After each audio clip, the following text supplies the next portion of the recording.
आप देख रहे हैं नवोदय टाइम्स पंजाब केसरी टीवी। कृषि बिल के विरोध में तमाम आम आदमी पार्टी के सांसद विधायक जंतर मंतर पर इकट्ठा हुए हैं। आप देख सकते हैं कि तमाम जो लोग हैं, चाहे वो विधायक हैं, चाहे वो राज्यसभा सांसद सुशील कुमार और भगवंत मान लोकसभा सांसद, वो यहाँ आ चुके हैं। और जिस तरीके से कृषि बिल के विरोध को लेकर ये लोग आज दिल्ली के जंतर मंतर पर आए हैं, इनसे बात करेंगे। हमारे साथ जय किशन रूडी है। रूडी साहब, दिल्ली के जंतर मंतर पहुँचे हो, ਅੱਜ ਉਹ ਪੰਜਾਬ ਜਿਹਨੇ ਪੂਰੇ ਹਿੰਦੁਸਤਾਨ ਦਾ ਢਿੱਡ ਭਰਿਆ, ਜਦੋਂ ਹਰੀ ਕ੍ਰਾਂਤੀ ਦੀ ਲੋੜ ਸੀ ਤਾਂ ਉਹਨਾਂ ਕਿਸਾਨਾਂ ਨੇ ਆਪਣੇ ਬੱਚਿਆਂ ਨੂੰ ਭੁੱਖੇ ਪਾਣੀ ਰੱਖ ਕੇ ਆਪ ਹਲ ਵਾਹ ਕੇ ਇਸ ਦੇਸ਼ ਦਾ ਜਿਹੜਾ ਆ ਢਿੱਡ ਭਰਿਆ। ਪਰ ਅੱਜ ਇਸ ਦੇਸ਼ ਦੇ ਹੁਕਮਰਾਨ ਕੇਂਦਰ ਵਿੱਚ ਬੈਠੀਆਂ ਸਰਕਾਰਾਂ ਆਪਣੇ ਏਜੰਟਾਂ ਦੇ ਰਾਸਤੇ, ਭਾਵੇਂ ਬਾਦਲ ਸਾਹਿਬ ਹੋਣ, ਭਾਵੇਂ ਕੈਪਟਨ ਸਾਹਿਬ ਹੋਣ, ਆਪਣੇ ਜਿਹੜੇ ਮਨਸੂਬੇ ਨੇ ਉਹ ਪੰਜਾਬ ਦੇ ਵਿੱਚ ਪੰਜਾਬ ਦੀ ਕਿਸਾਨੀ, ਜਵਾਨੀ ਤੇ ਮਜ਼ਦੂਰ ਵਰਗ ਨੂੰ ਖਤਮ ਕਰਨ ਦੇ ਲਈ ਉਹ ਇਕਮੁੱਠ ਹੋਏ ਪਏ ਨੇ।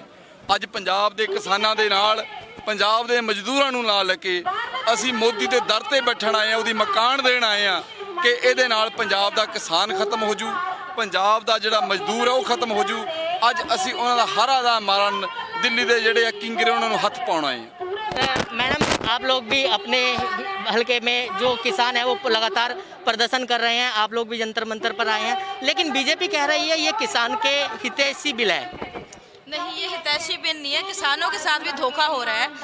मोदी सरकार से केंद्र सरकार तो हमेशा पंजाब के साथ धोखा ही करती आई है, वितकरा ही करती आई है। सो मुझे नहीं लगता कि ये किसानों के पक्ष में है, बल्कि ये किसानों को, आड़तियों को, मजदूरों को, सभी को मार डालेंगे। ऐसे काले कानून हैं, इसीलिए तो हम सभी मिलके पंजाब के लोग इनका विरोध कर रहे हैं कि इनको वापस लेके जाओ।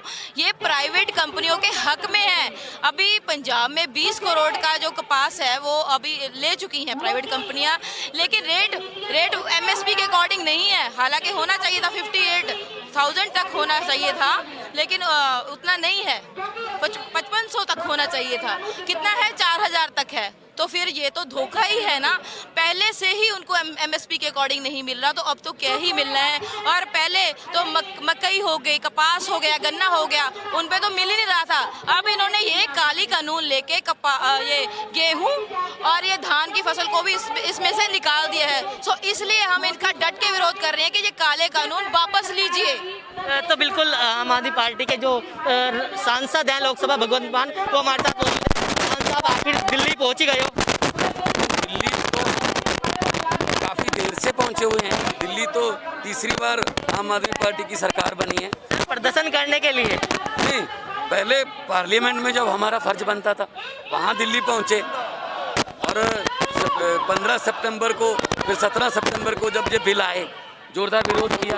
संजय सिंह जी बैठे हैं, हमारे राज्यसभा के सांसद बैठे हैं सभी, तो हमने विरोध किया। इनको कैसे उठा के फेंका गया वहाँ से, और किस तानाशाही तरीके से ये बिल पास करवाए गए। हम तो पहले से ही किसानों के साथ खड़े हैं। लेकिन मान साहब, बीजेपी कह रही है कि दूसरी पार्टियां इसको लेकर राजनीति कर रही हैं। यही बात अकाली दल कह रहा था कि जी आम आदमी पार्टी किसानों को गुमराह कर रही है। आजकल अकाली दल कह रहा है कि बीजेपी गुमराह कर रही है। तो जब ऐसे बिल लाओगे जिससे लोगों को अपने भविष्य की, अपने बच्चों की फ्यूचर की चिंता हो सकती है, हो गई है, तो वो लोग जो हैं, किसान जो हैं, वो कोई फ़ोटो खिंचवाने के लिए नहीं बैठे। अभी फसल का सीज़न है, अभी तो उनको खेतों में होना चाहिए था। वो रेलवे ट्रैक पर क्यों बैठे हैं? क्योंकि उनको पता है कि पूंजीपतियों के पक्ष में पूरा बिल जो है वो बनाया गया है, और ज़मीन होते हुए भी वो मालिक नहीं रहेंगे। ये बात पक्की है और लोगों को इस बात की समझ है। लेकिन मान साहब, लेकिन जिस तरीके से पूरा आम आदमी पार्टी पंजाब का दिल्ली आया हुआ है, जो चाहे विधायक हो चाहे सांसद हो, लगता है कि केंद्र सरकार के ऊपर दबाव बनाने में कामयाब रहेगा। देखिए, डेमोक्रेसी में हमारा राइट है, हमारा अधिकार है कि हम विरोध करें। हम तो पहले दिन से विरोध कर रहे हैं, और जो किसान जथेबंदियां जो भी प्रोग्राम देती हैं, हम उनका समर्थन करते हैं। उनके पैरेलल कोई प्रोग्राम नहीं रखते, उनके संघर्ष को कोई डीरेल करने की कोशिश नहीं करते। हम ग्राम सभाएं करा रहे हैं, और यहाँ दिल्ली में आके भी जंतर मंतर पे हम ये बताने के लिए आए हैं दिल्ली सरकार को, केंद्र सरकार को, कि पंजाब का किसान अगर मिट्टी से सोना उगा सकता है तो अपनी धरती, जिसको वो माँ कहता है, ज़मीन, उसको बचाने के लिए कुछ भी कर सकता है। तो इनको कानून वापस लेने होंगे। सुशील जी, अगर आपसे बात कर लेते हैं, आप हरियाणा से आते हैं, हरियाणा में भी पिछले दिनों जिस तरीके से किसानों के ऊपर लाठीचार्ज हुआ है, क्या कैसे देखते हो आप? देखिए, मोदी साहब अपने जो व्यापारी मित्र हैं अडानी और अंबानी, इसको किसान बचाता किसान को भी गिरवी रखना चाह रहे हैं। ऐसी हालात है कि मंडी के अंदर एमएसपी मिलती है, इस एमएसपी को ये बंद करना चाहते हैं।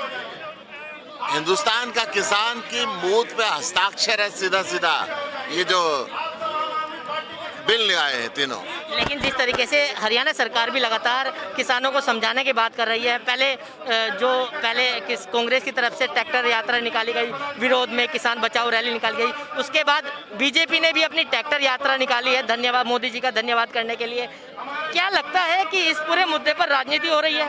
वो सारे ट्रैक्टरों में से आधे तो सीधा शोरूम से खरीद के लाए थे, किसान नहीं आए थे वहां पर, बाकियों को पता ही नहीं था, वो एक्सपोज हुए थे। खट्टर साहब किसान विरोधी हैं, थे और रहेंगे। इन्होंने हमेशा पिछले 6 साल से जब जब किसान की फसल मंडी में आई है उसके विरोध के अंदर काम किया है।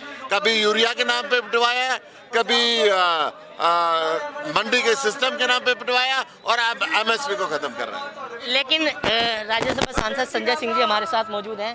संजय सिंह जी, आपने राज्यसभा में जिस तरीके से देखा, आपने भी ये बताया कि ये बिल क्यों विरोधी है, लेकिन बीजेपी लगातार यही दावे कर रही है कि ये जो बिल है किसान हितैषी बिल है। भारतीय जनता पार्टी की मानसिकता किसान विरोधी है। इस बिल से एमएसपी खत्म हो जाएगा और जमाखोरी, कालाबाजारी और महंगाई को बढ़ावा मिलेगा। इसलिए हम लोग इस बिल का विरोध कर रहे हैं। ये बिल पूरी तरीके से हिंदुस्तान के करोड़ों किसानों के पीठ में छुरा मारने का और पेट में लात मारने का काम। लेकिन जिस तरीके से लगातार ट्रैक्टर किसान बचाओ रैली की गई कांग्रेस की, हरियाणा में चाहे पंजाब में बात कर लेते हैं, लेकिन आप जिस तरीके से इकट्ठा हुए हैं आम आदमी पार्टी के पंजाब यूनिट और दिल्ली यूनिट, तो लगता है कि केंद्र सरकार के ऊपर दबाव बनेगा इसको लेकर? केंद्र सरकार के ऊपर दबाव बनना ही चाहिए और ये काला कानून वापस लेना चाहिए, जो अल्पमत में होने के बावजूद ध्वनिमत से पास किया गया है। ये काला कानून, काले कानून के विरोध में दिल्ली के जंतर मंतर पर आप देख सकते हैं कि तमाम जो लोग हैं वो इकट्ठा हुए हैं और कह रहे हैं कि जो ये काला कानून है इसको वापस लिया जाए, नहीं तो ये लोग दिल्ली के बाद अब पंजाब में भी अलग अलग तरीके से धरने प्रदर्शन करेंगे। अगर ज़रूरत पड़ी तो दिल्ली में भी एक बड़ा प्रदर्शन किया जा सकता है। दिल्ली से कमल कुमार कंसल, नवोदय टाइम्स, पंजाब केसरी टीवी।